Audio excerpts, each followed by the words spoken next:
The S&P 500 pushed higher in the latest session, but the story was not where most people were looking.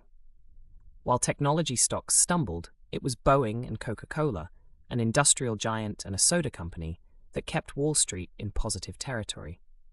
That kind of shift has a name: rotation. It happens when money moves out of one part of the market and into another. This year, investors have done it repeatedly. When tech faces selling pressure, whether from stretched valuations, disappointing earnings, or rising interest rate expectations, capital tends to find its way into more traditional corners of the market. Industrials, consumer staples, sectors that were considered boring long before artificial intelligence was a dinner table conversation.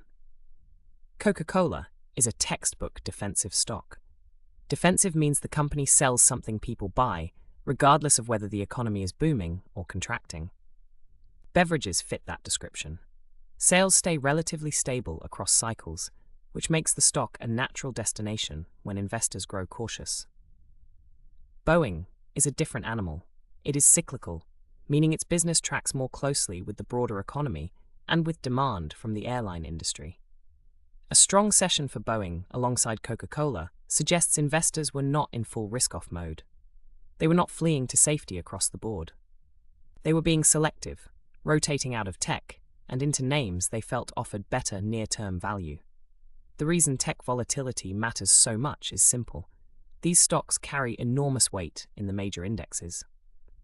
When the largest technology companies in the S&P 500 and the Nasdaq sell off, the drag on the overall market is disproportionate. A 1% decline in a handful of mega-cap tech names can pull the whole index lower, even if most other stocks are fine. Two forces are shaping that tech pressure right now. The first is earnings. Results from major technology companies can shift sentiment quickly. A miss on revenue or guidance can send a stock down sharply and rattle the sector broadly. The second is treasury yields. When yields rise, growth-oriented stocks like tech come under pressure. The reason is mechanical. Higher yields make future earnings worth less in today's dollars. That math hits companies valued on long-term profit expectations harder than almost any other part of the market.